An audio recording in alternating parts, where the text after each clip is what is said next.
Graças a Deus. Que o Senhor Jesus continue nos abençoando nessa noite, irmãos.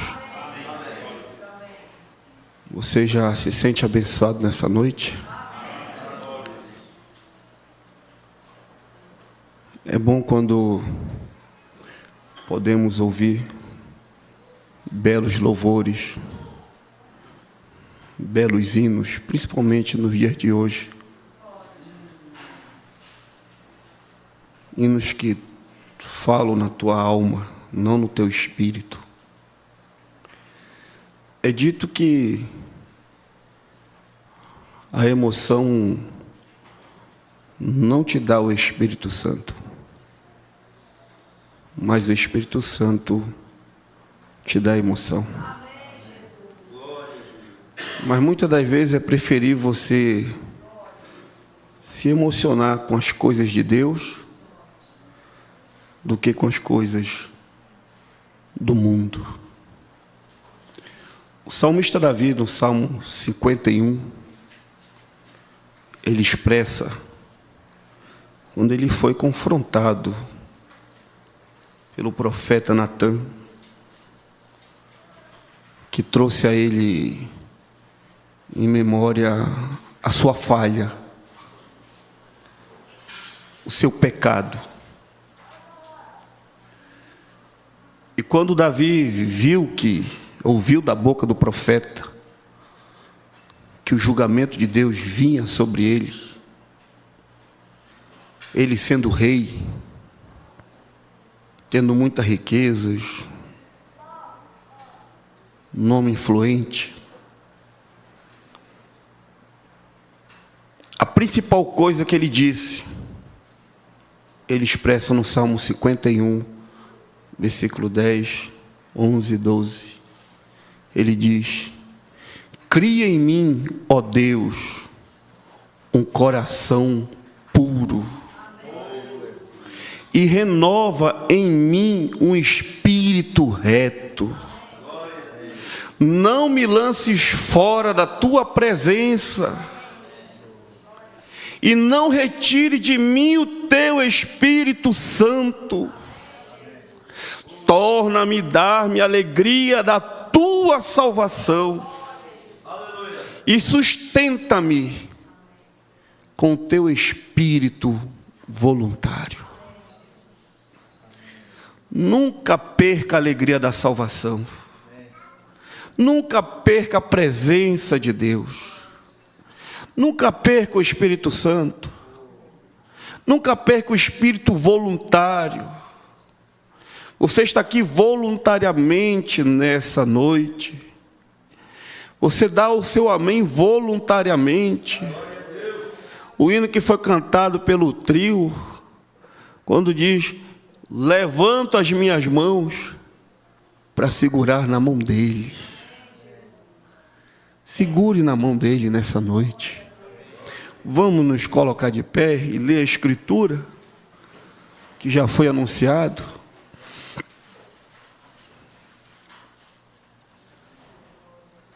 Agradeço ao pastor pela oportunidade e confiança. Êxodo capítulo 3, versículo 11.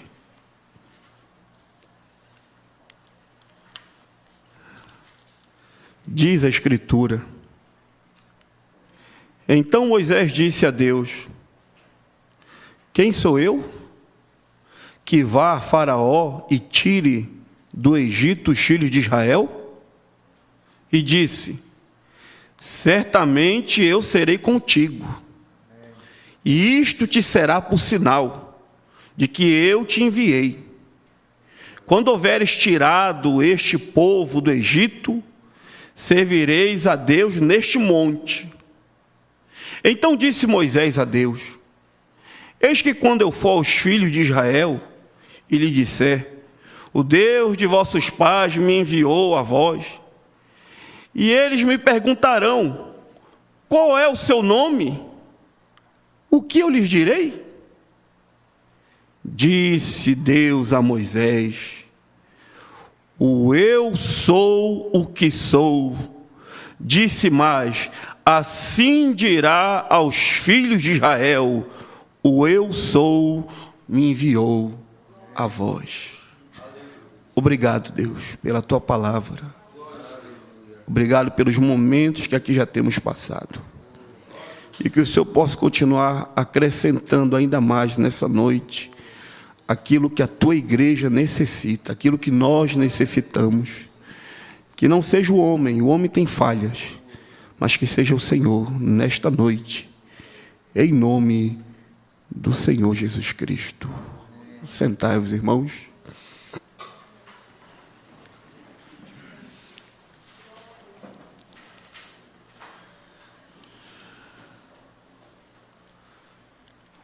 Nós sabemos que no capítulo 15 de Gênesis,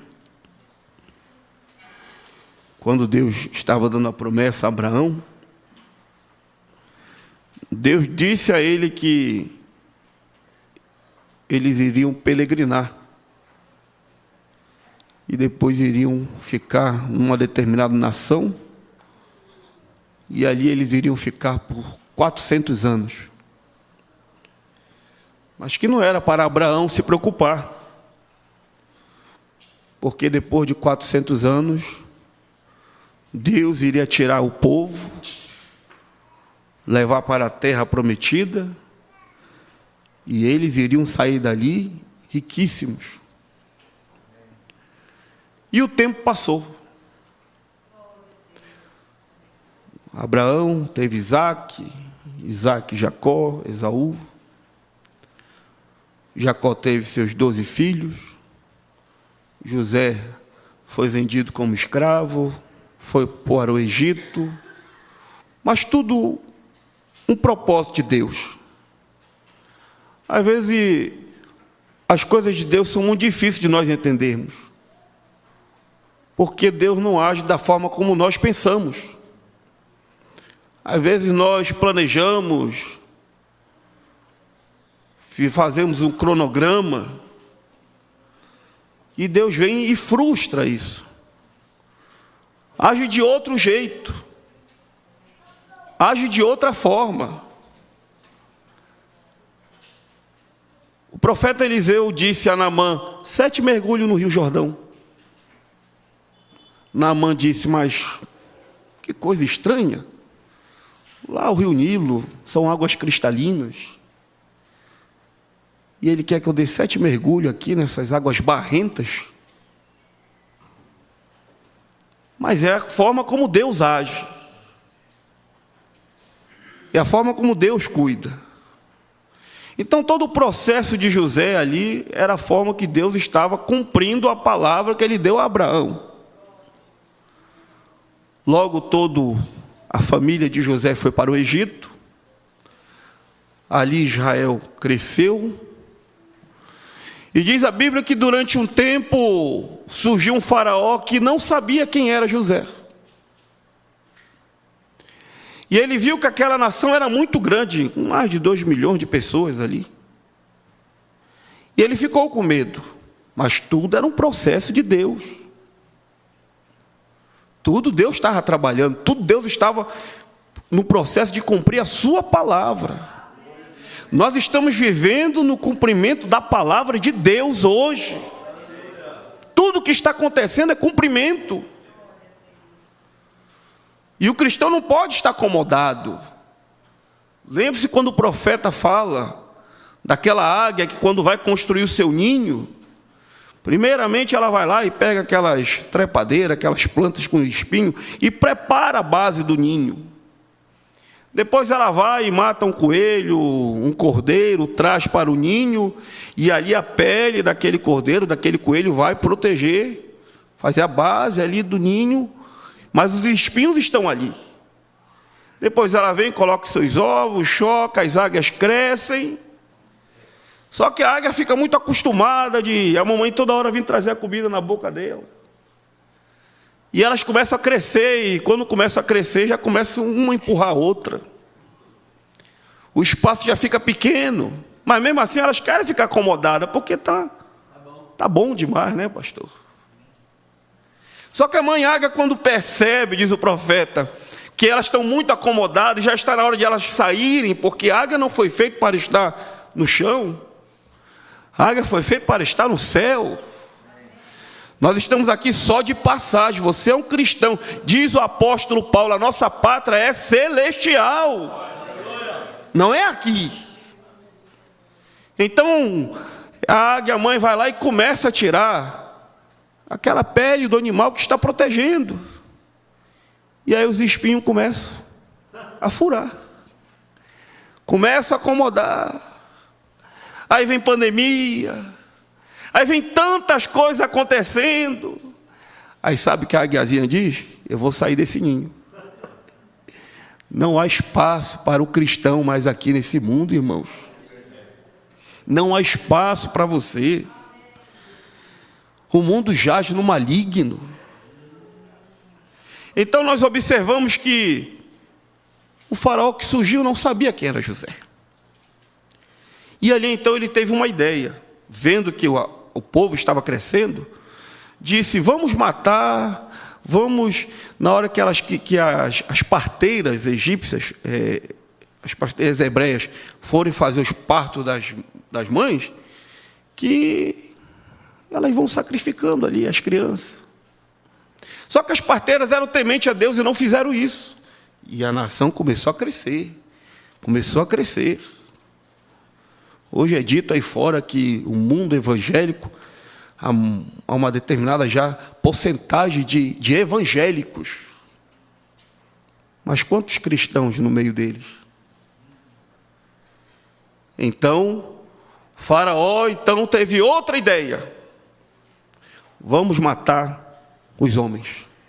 Todos os meninos vamos lançar para os crocodilos comer. Tudo um processo de Deus, irmãos. Em meio a tudo isso, então, aparece Moisés. Sua mãe vai, juntamente com seu pai, prepara aquele cesto, betuma, coloca Moisés já com seus 3 meses de idade, já de nascido, e lança ali no rio, e sua irmã vai observando para ver aonde ele vai parar. E naquele momento então vem a filha de Faraó. Tudo um processo de Deus. Deus cuida dos seus, Deus cuida de você. E ela então vê aquele berço e pede para a moça que estava com ela ir buscar aquele cesto. E quando ela abriu, viu que o menino era formoso. E elas disseram, ele é uma criança dos hebreus.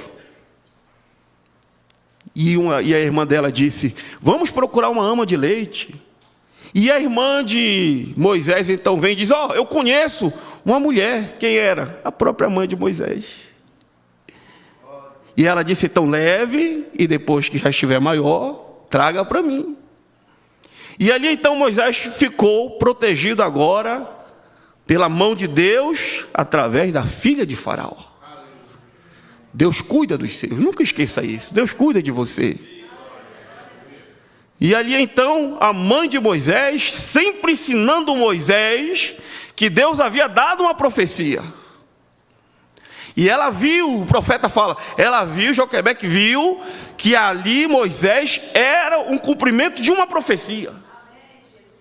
Que ele ia ser esse libertador. Que ele ia tirar o povo do Egito, porque como poderia um hebreu estar agora no trono, ser um dos sucessores? Então Moisés foi ensinado pela sua mãe o caminho que ele deve andar. Diz o profeta, quando o faraó olhava pela janela e via aquele bando de amassador de barro, Moisés olhava pela mesma janela e via um povo de Deus. Talvez o mundo te veja de outra forma, mas lembre-se, você é especial. Você é muito especial. Então, Moisés agora já adulto, planejou, diz o profeta, planejou da forma que tudo iria acontecer, planejou o cumprimento da palavra de Deus, tudo estava indo nos conforme achando Moisés. Na mensagem, como fui com Moisés, assim serei contigo. A partir do parágrafo 35, o profeta diz que Moisés achava que estava fazendo da forma que Deus queria. Mas não era da forma que Deus queria. Então, num belo dia, Moisés sai e encontra ali um egípcio espancando um hebreu. Moisés olhou para um lado, olhou para o outro, não tem ninguém me vendo, o pastor não está aqui, não tem nenhum irmão, não tem nenhum diácono. Eu vou fazer uma coisa errada. O profeta diz, ele não consultou a Deus. Antes de você fazer algo, consulte a Deus. Vai viajar? Consulte a Deus. Vai casar? Consulte a Deus. Veja se esse trabalho Deus aprova. Veja se essa amizade Deus aprova. Primeiramente busque a Deus. E espere Deus falar.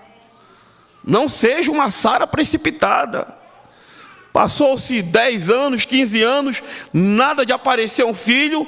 Sara disse, Abraão, aí está H, vamos cumprir a palavra de Deus. Não é assim. Deus disse que era através de Sara. Tenha paciência. Espere Deus agir. Moisés olhou, não viu ninguém. Foi e matou o egípcio. Imagine os noticiários, irmãos, nos dias de hoje. Pastor mata homem. Difícil, né? Tantas coisas que nós ouvimos de notícias a respeito de pastores aí, que deixam pessoas chocadas. Pense nesse caso agora. Um assassino. Ele não precisava matar. Moisés não precisava matar, porque Moisés era o filho da filha de Faraó. Bastava ele dizer, dar uma ordem ao homem que estava castigando, espancando o hebreu, que ele ia obedecer, porque Moisés era um príncipe. Mas tudo era um processo de Deus. Moisés cometeu aquela falha, foi para casa, dormiu, tudo tranquilo. E diz a Bíblia que no outro dia ele foi novamente dar uma volta lá, nos acampamentos. De repente agora ele encontra 2 hebreus brigando. 2 irmãos discutindo. E a Bíblia diz que um dos 2 era injusto. E ele começou ali, já estava no pescoço do irmão já, né? Tem uns irmãos só assim, né? Já estava engasgando o irmão. Moisés vem e diz, não faça isso. Por que você está espancando seu irmão? O injusto disse para Moisés, por que injusto? Porque eu acho que era o que o capataz estava batendo nele. Talvez era o mesmo que Moisés ajudou lá, quando matou o egípcio. Você quer saber aonde é o terreno da ingratidão? É onde você mais faz o bem. Moisés foi e disse, não faça isso. Está errado. O injusto disse para ele, vem cá, Moisés, quem é você? Quem foi que te constituiu príncipe sobre nós? Quem foi que te constituiu líder sobre nós? Vejam as palavras que ele usa. E tudo que ele falou aconteceu na vida de Moisés. O que o profeta diz aqui, na mensagem, conferência com Deus. Eu vou ler. O rapaz disse a Moisés, porventura, você também não vai querer me matar como você matou o egípcio que você escondeu? Você esqueceu o seu pecado? Você esqueceu que eu vi você fazendo isso? Moisés teve um choque. Porque ele disse, todo mundo descobriu a minha falha. Saiu na internet. Hoje é tudo internet, né? Saiu lá no Face, Instagram, Instagrado. O profeta diz na mensagem de conferência. Então eu posso me recordar de uma outra conferência. Um profeta fugitivo. Ele tinha fraquejado em suas decisões. Ele pensou que a tarefa era demasiadamente grande. Ele tinha fugido e arranjado uma esposa e voltou para o deserto. Descobriram a falha dele. A única alternativa que Moisés tinha naquele momento era abandonar a igreja, era abandonar sua esposa, talvez. Lógico, você está entendendo. Era abandonar o trabalho, era sair, fugir daquela cidade, porque ele não podia mais ficar ali. Que decepção, irmãos. Que frustramento, olhando assim pelos olhos naturais. Qual foi a decepção para a família de Moisés, sabendo que ele era a pessoa que ia tirar o povo do Egito, e a forma de ele tirar, pensando ele, era ele chegando ao trono, e ao chegar ao trono dizer ao povo: vamos, todo mundo está livre. E agora a única forma que tinha, agora foi decepção. Agora ele fugiu. Vai pelo deserto. Tente imaginar você, a mente de Moisés nesse momento. Se sentindo arrasado. Porque havia pessoas que estavam confiando nele. E agora ele havia fracassado, pastor. E ele vai, o profeta diz, um profeta fugitivo. E ali ele foi e casou. Arranjou uma esposa. Casou, arranjou um trabalho, um bom trabalho. Arranjou um bom sogro.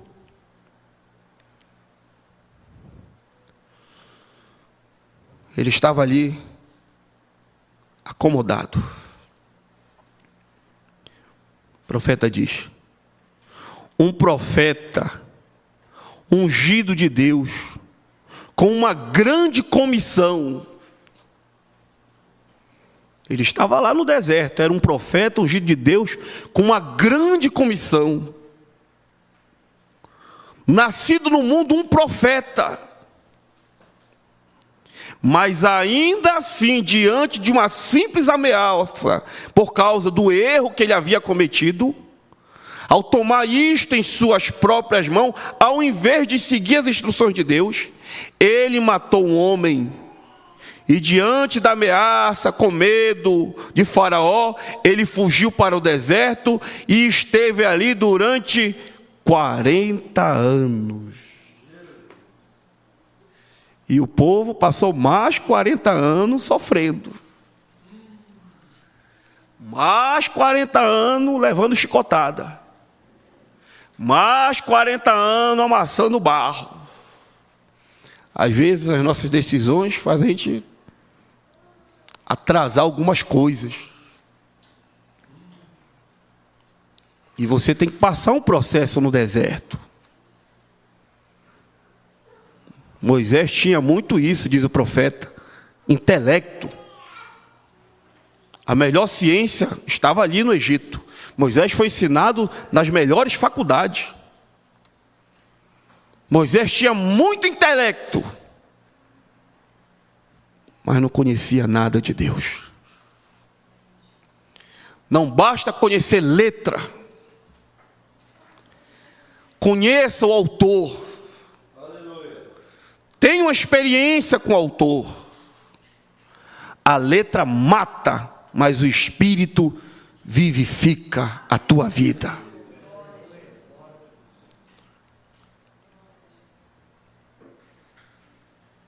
As cargas do povo e os clamores eram tão grandes que Deus teve que forçar uma convocação de uma conferência. Quando Deus toma uma decisão, tem que ser daquela maneira. Assim, ele já tinha, antes da fundação do mundo, tinha colocado um homem no livro da vida, para um propósito de libertar aquele povo. Todas as coisas foram pré-planejadas por Deus. Aleluia.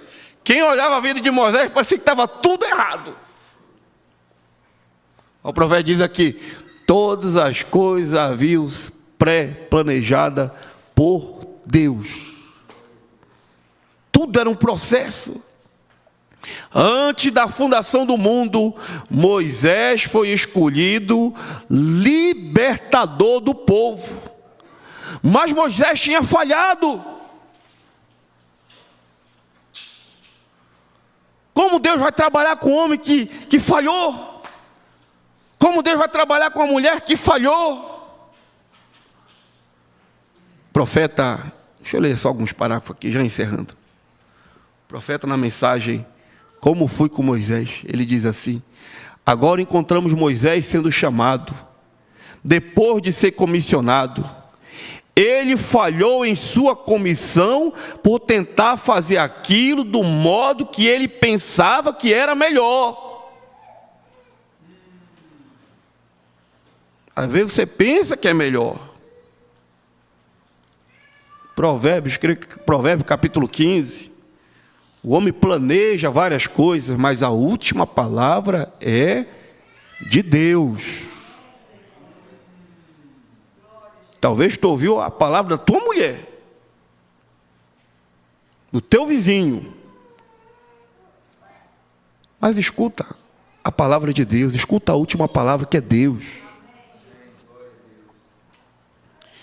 Em seu fracasso, descobrimos que ele fugiu da face de Faraó ao deserto, aonde ele se casou com a filha de Jetro, Zípora, e então depois de se casar com ela lhe deu um filho, Gesso.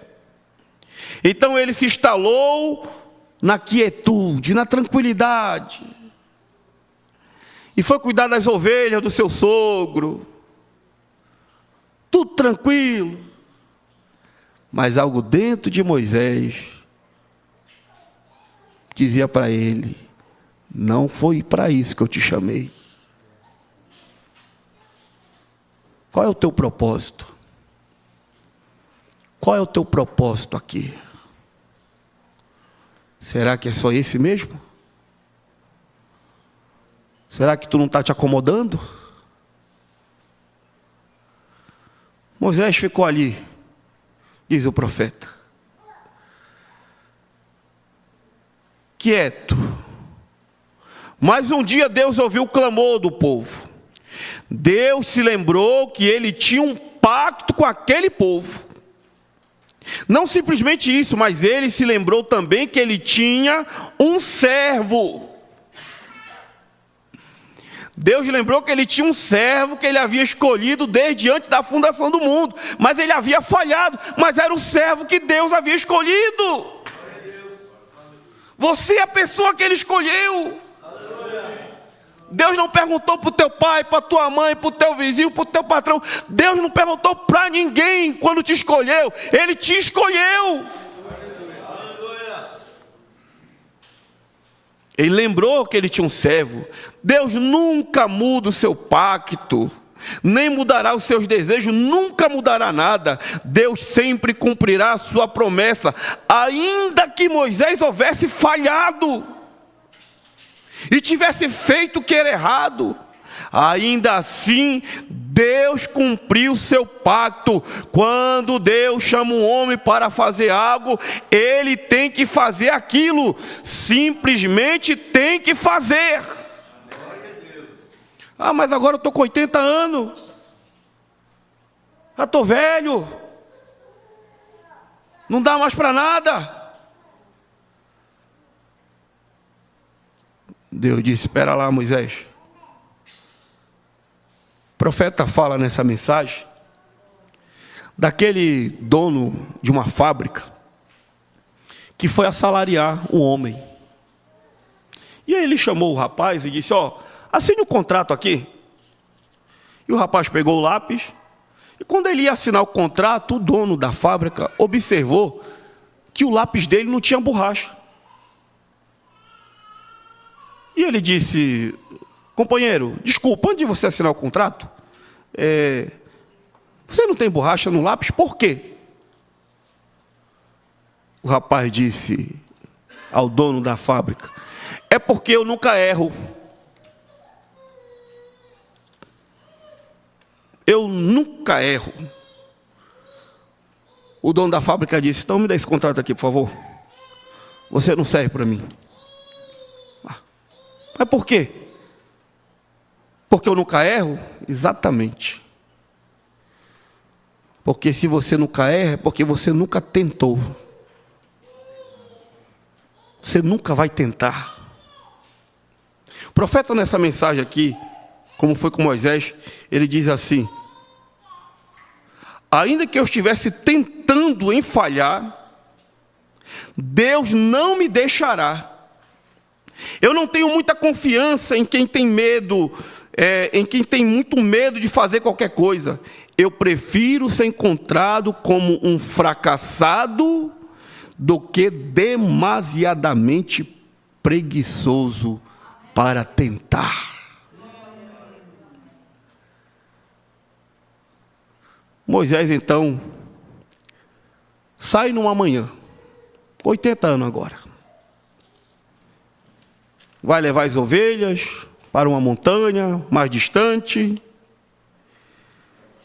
E ali então, o profeta diz: Deus então disse: agora é o momento.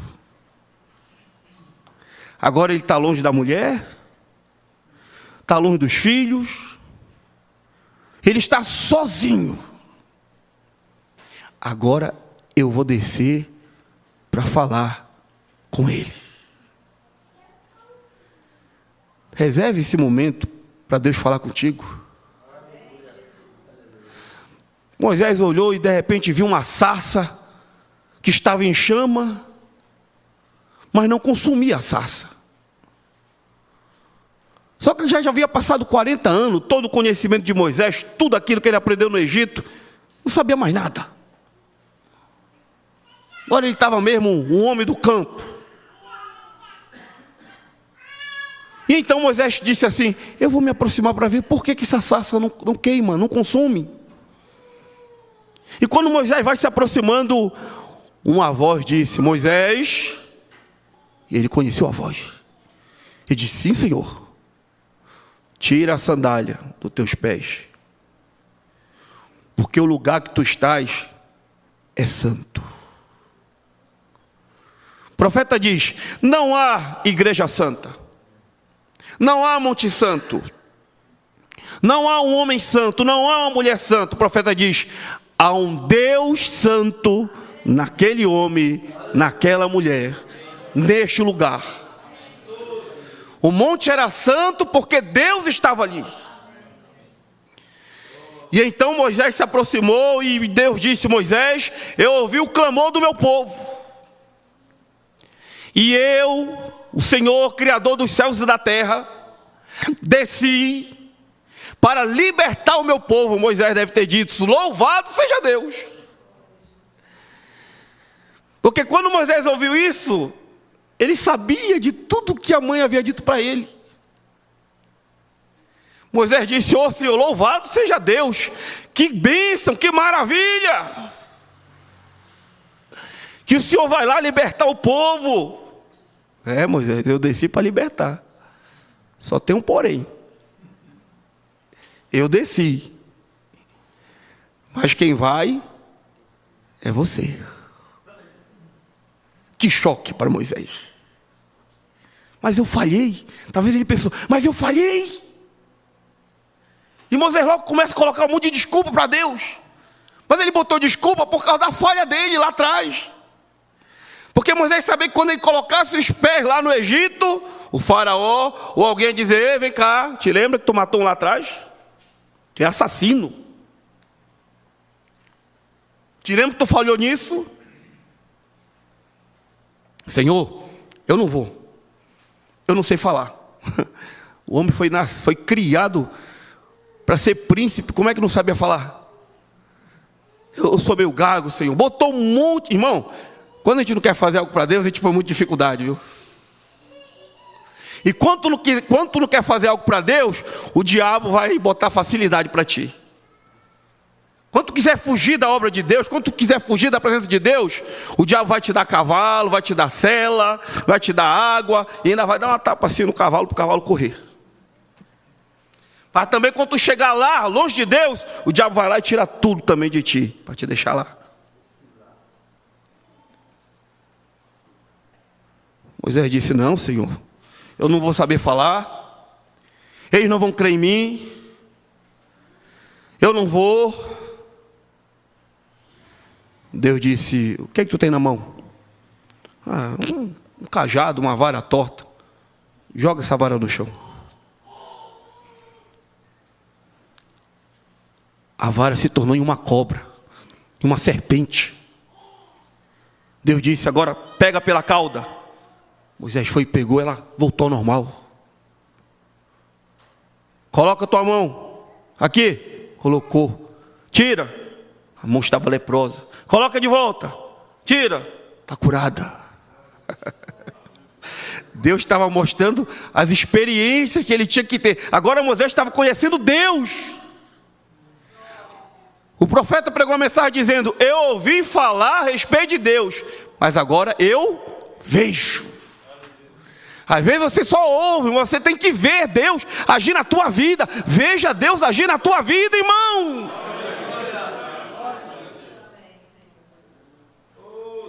Moisés disse, Senhor, realmente o profeta fala nessa mensagem, depois que você se encontra com Deus, ninguém detém. Ô Senhor, só tem um problema agora. O pessoal lá no Egito estão acostumados a adorar muitos deuses, cada um tem um nome. Agora eu estou indo lá, o que eu vou dizer para eles? Eu vou chegar lá e dizer para eles, o Deus dos seus pais, do Abraão, Isaac e Jacó apareceu a mim e pediu para mim vir aqui libertar vocês. E quando eles perguntaram o nome tem importância. Por isso, cuidado com o nome que tu escolhe para o teu filho, para a tua filha. Veja a influência que você vai trazer. Veja a influência. Qual nome eu vou dar, Senhor? Agora vejamos, irmão, já para concluir. Qual nome daria para Deus? Que pudesse expressar toda a existência de Deus. Deus poderia ter dito para ele, diga que eu sou El Shaddai, o Deus Criador. Diga que eu sou Jeová Jiré, o Deus Provedor. Diga que eu sou Jeová Chamar, Deus presente está. Diga que eu sou Elohim. Tantos nomes compostos. Mas nós observamos que sempre quando Deus se manifestava e dava um nome, aquele nome estava identificado com a necessidade daquela pessoa. Quando Deus se apresentou a Abraão como Jeová Jiré, Abraão tinha uma necessidade. Tinha que prover um cordeiro. Só que agora Israel, irmão, estava passando por uma situação que eles dependiam de tudo. Eles precisavam de curador, eles precisavam de libertador, eles precisavam de perdoador. A necessidade de Israel era enorme. Agora, como apresentar um nome que pudesse abranger todas as necessidades? Deus disse, vá e diga, o Eu Sou te enviou. O Eu Sou te enviou. Qual for a necessidade que aquele povo tiver, o Eu Sou está lá. Qual é a tua necessidade nessa noite? Vamos ficar de pé.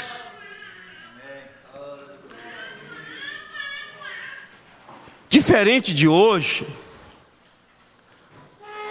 você conhece o nome. Um nome que é curador. Um nome que é perdoador. Um nome que até os demônios saem. Você sabe qual é esse nome? Você sabe? Você tem coragem de falar esse nome? Jesus. Qual é o nome? Jesus. Qual é o nome? Jesus. Feche teus olhos. Senhor Jesus, nós chegamos aqui nessa noite, Aleluia. talvez nos sentindo como Moisés se sentia quando estava no deserto. Havia fracassado. Fracassou como marido, como esposa, como filho. Fracassou como ministro, talvez, como obreiro. Mas o Senhor não abandonou ele. O Senhor não tem abandonado teu filho. Te levanta. Te levanta, volta ao posto, ao teu posto. Volte ao combate. Cuida da tua família. Cuida da tua esposa, do teu marido, dos teus filhos, do teu pai, da tua mãe.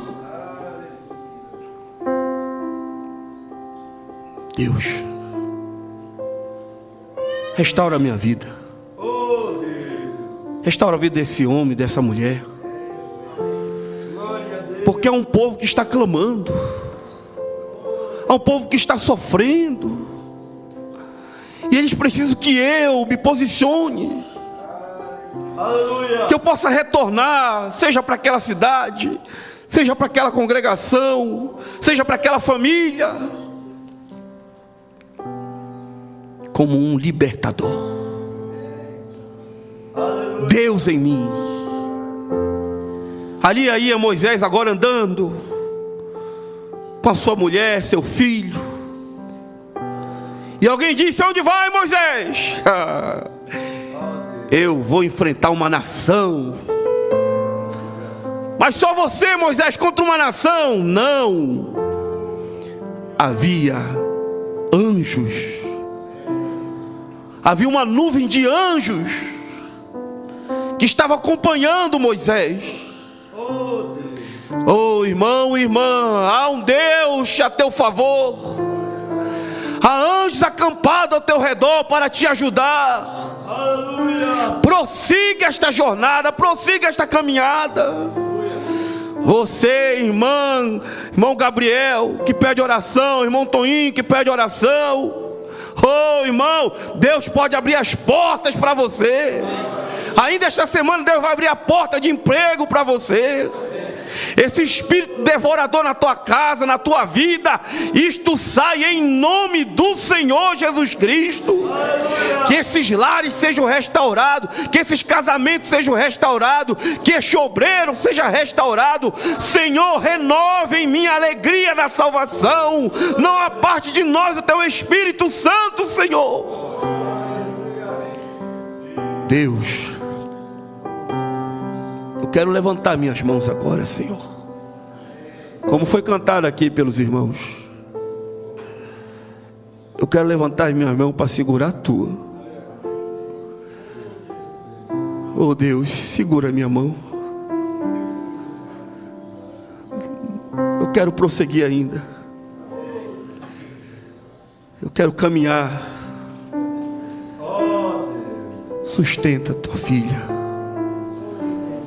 Sustenta teu filho.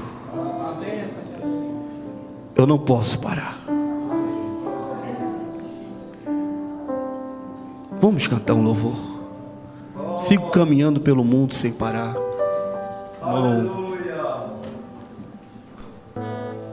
Pastor.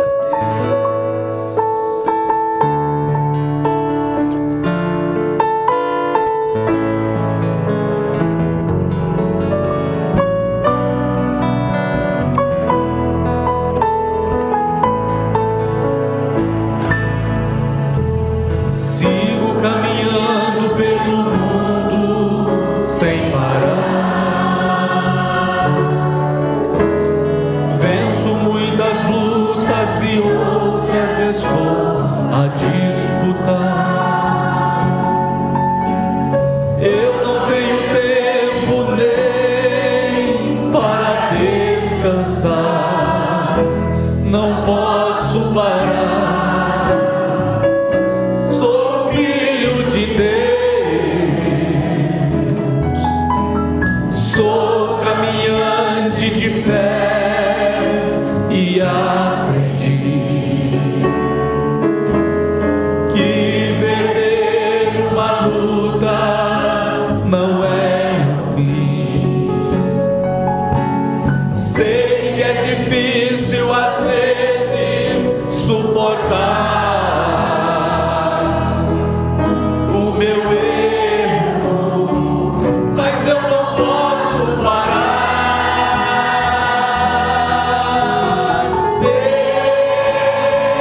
Graças a Deus, graças a Deus. Você foi ajudado mais uma vez nesta noite? Valeu a pena vir nesta casa? Graças a Deus. Vocês podem se assentar. Oh, que grandeza, né? Toda vez que um homem pensa em